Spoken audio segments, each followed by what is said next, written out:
Alright, so I decided to do a painting demo for this assignment. So the first thing I'm going to do is create a new layer and call that a background layer. Take what is my current background layer, change it to a regular layer, and I'm just going to call it ink. And then drag it to the top and set it to, it'll be a blend mode of multiply.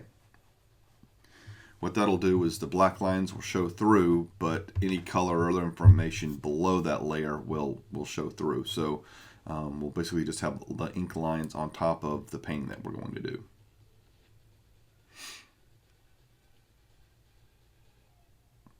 So the next step after that will be the background itself.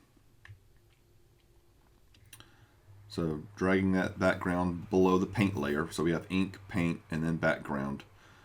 The background layer, generally what I like to go with is a gradient. So instead of the paint bucket tool, use the gradient. And you can select one of the pre-select ones. I usually will test some stuff out first to figure out what kind of colors I want and kind of give myself something I can paint from. So the gradient editor looks like this, and you can assign custom colors to the two different ends, add multiple colors, control the fade, lots of different settings that you can do with this. In this case, I'm just going to start with a test. Turns out that with the screen recorder and the gradient tool, I was having some sort of an error where it would not function correctly, but these were the colors I ended up going with. I decided the lighting was going to be coming from more of the top, so I wanted to set a darker color up at the top and then have it fade to a light. That will help with more contrast on the image. So now I've moved on to the paint layer and just kind of chose a general color for the rose and started applying it. And so all I'm really wanting to do now is just fill in the different areas. Do some brush changes, but the whole idea here is almost just color in the lines. So I end up switching from a very soft brush, which is giving me a lot of fade, which I don't want, to a more hard-edged brush that will allow me to get kind of more crisp lines. Don't worry if you go over the line, you can always use the eraser and erase off of it.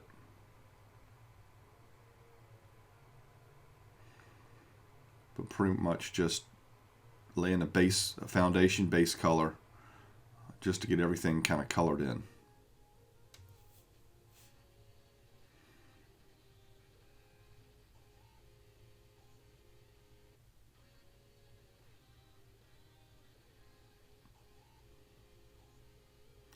So in this case, the way I'm going to set this painting up is I'm going to use two different paint layers, one for each object or each color.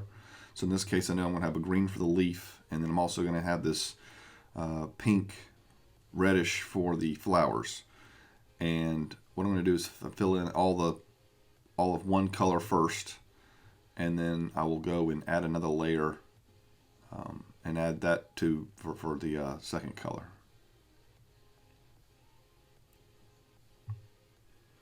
So here I'm kind of cleaning up some edges.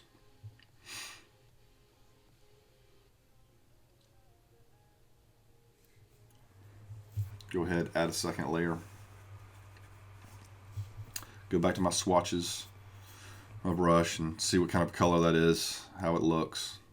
I'm going to go ahead and darken that down. I've always found it's a little bit easier, or at least for me, to paint in a darker base color that I can then lighten off of. Some people work better light to dark, others work mid up and down. It's all kind of more of a personal preference thing. So in this case, I'm going to take more of a hunter green and just fill the leaves in with it.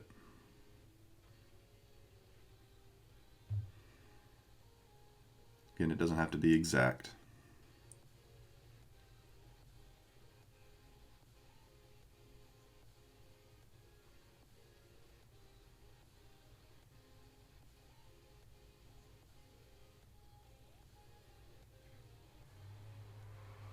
Now I am using a tablet for this, a Wacom tablet.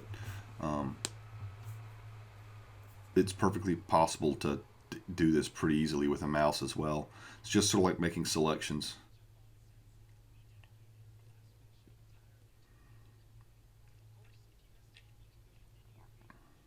Remember, use your bracket keys. That will help you enlarge and shrink the brush size quickly. That way you can use a smaller brush for the edges and a larger brush for the inside sections. I do like, especially for laying out the color, just using a hard brush versus a soft. So here I've hid the lines, and what I'm wanting to do is go in and make sure that everything is filled in so there aren't any gaps in the color. So each area is solidly colored in, so I have something to work with. Because the next step I'm going to do is going to be something to kind of protect what I have, which there's a little checkerboard lock on those layers, which is a transparency lock. The transparency lock will make it so that when I paint, all my paint stays within what's already been painted. So if I'm on the leaf layer and I try to paint in the background with the lock on, it will not let me paint in the background. It's also going to not let me paint on over my flowers. It's just a way that when we start laying in color on the edges, it won't bleed over. So now I'm going to make some color swatches. So what I basically do is take the base color, go darker, go lighter again, and make just a few little paint samples, almost like an artist palette, for me to sample from really quickly to get color blends.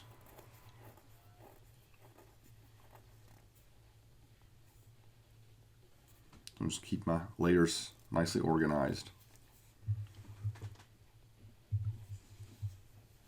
I'm actually going to put my swatches. Swatches are going to be on their own layer. That way I can move them around the canvas, because I have different elements on different parts of the image. So here I'm going to do the same process. I'm going to do it for the rose.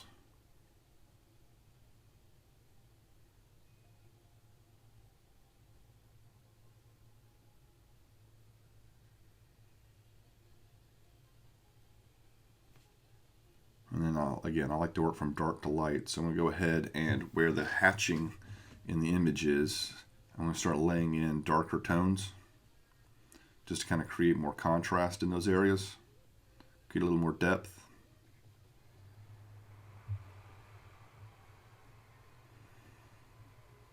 In my mind, I have the light sort of coming from the top of the image. So where the petals would cast a shadow on each other, things like that, I'll add some dark into the area. Again, I'm using a tablet, so I have a little pressure sensitivity that I'm using to control it. With a mouse, what I would recommend is turn your opacity down, and then just kind of click in a little bit of paint at a time, and you can create some nice fades that way. You can start with a harder brush. You can also start with a softer brush. What I find is if you want to get the smooth, like something smooth, then definitely the softer brush is what you want to use. As a matter of fact, you can even go in with the blur tool and add and blur things in, or use the smudge tool to also create that kind of fade effect.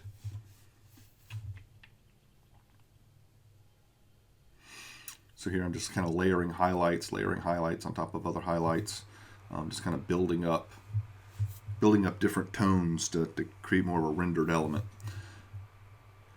So I'm going to repeat the same process on the top flower.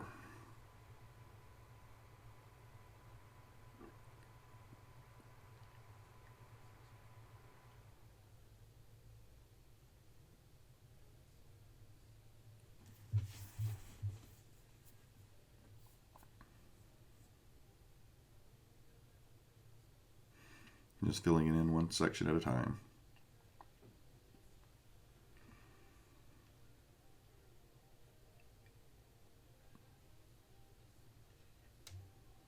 switch on over to the leaves, move my swatch to where I can see it.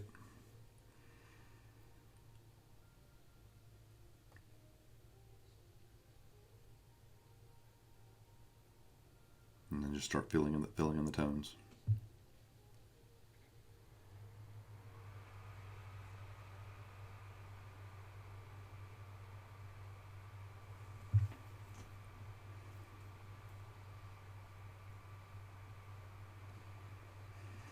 Start pulling the highlights in from the edges of the leaf.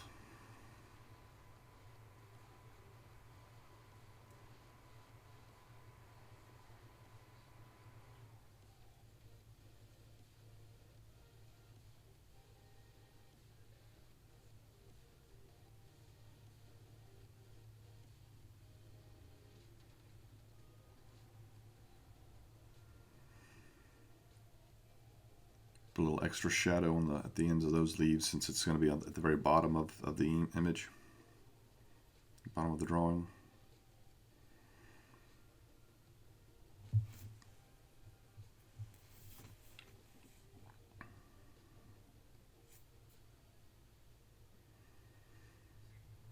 All right. One thing to note is definitely always zoom in, zoom out.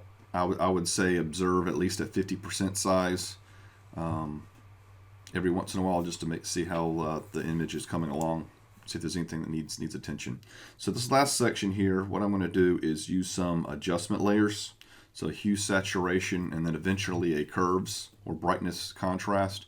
And this is just something to do at the end of see if I want to change the colors a little bit, if I want to change the lightness, darkness of the image, just to kind of balance everything out. This is just sort of something that after you've already done all the work, just to figure out what the final image you want to look like.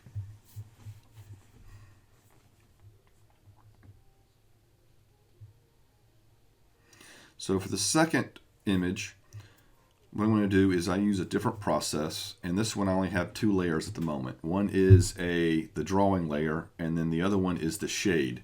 And so for this case, what I've done is this is all in black and white, and I just put in darker tones and lighter tones, and because this is more of a larger object, what I wanted to do was make sure I could have the general shade and highlights of the whole object laid out, and then I can go in and work on a more detailed area based upon where the lighting would come from.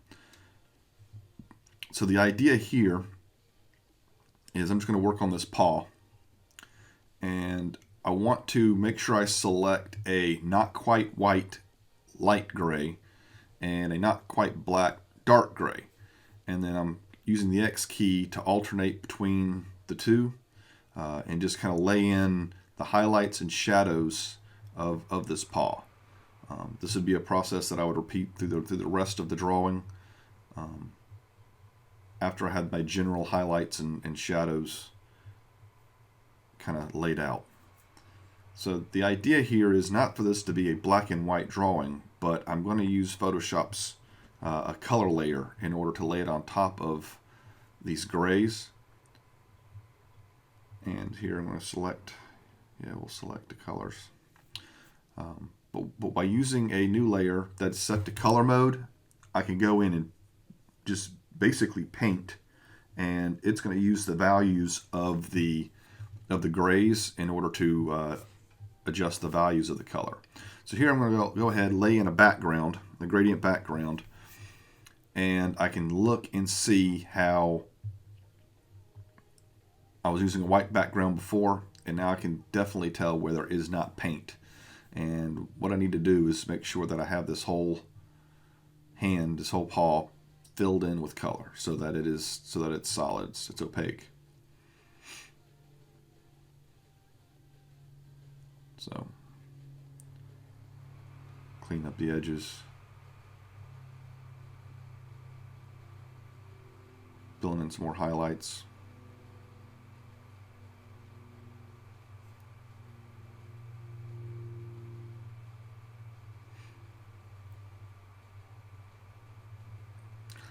This drawing didn't have any cross hatching, so I'm just kind of have to free wheel it. And then here I'm making kind of a swatch so that I can get some more detailed gradation going on.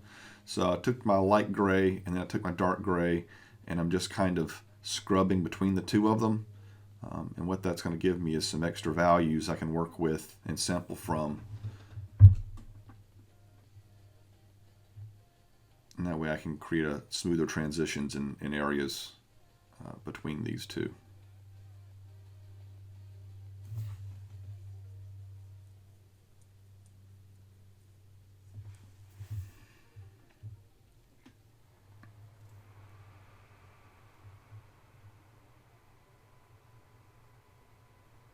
So sample paint, sample paint.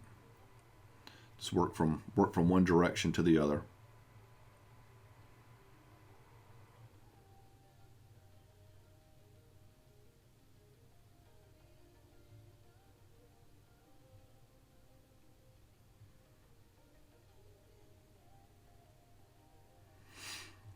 And then come back in with the eraser and trim up the edges. Kind of clean that mess up.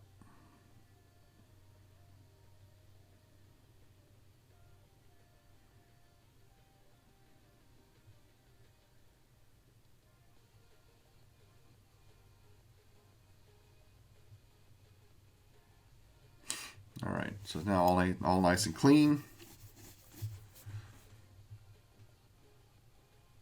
Working a little bit more.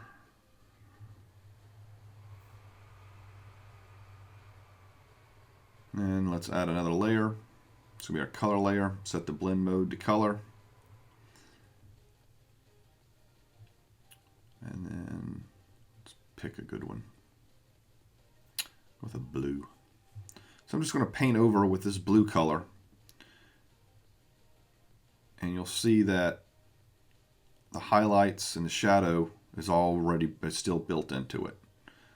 This works on some colors better than others. And depending upon how light or dark you go, you'll get some things that can be blown out or too dark. But overall, it works pretty well. So switch to kind of a gold for these claws. Just paint right over it. Now, if I was trying to shade and I wanted to go with, so maybe in the paw I want it to be darker, I can try changing my color value so that it's a darker blue here, but you'll see that when it paints, you're not going to get the results you would expect. It's still going to be a little lighter. It actually kind of grays it out a little bit. So I'm going to undo this, keep it all that consistent color, and actually just use a brightness contrast or a levels or a curves, and you can use that to tweak the values of your grayscale, and in that way you can adjust how dark or how light the color sections will be, since that's what's going to be controlling it, not the color layer.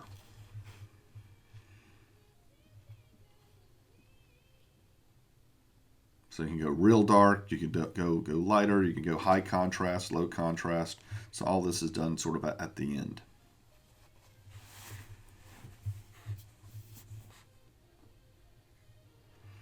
So this last step, because this is kind of a grainy drawing, what I'm going back and doing is create another layer on top, and I'm just cleaning up a little bit of the line work where it was a little extra sketchy or had some noise.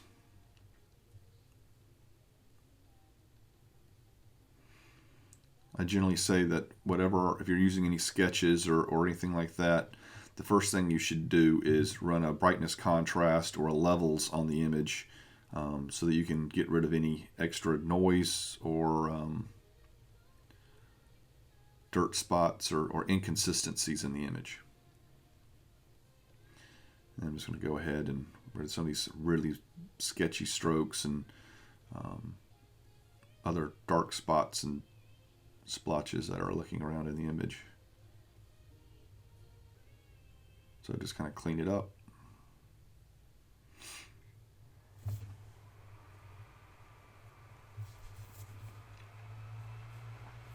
All right, so that's the claw using that's how to do a painting using a grayscale to then colorize instead of painting straight color. Some people find this second mode a little easier than the first. It's all up to y'all. Good luck.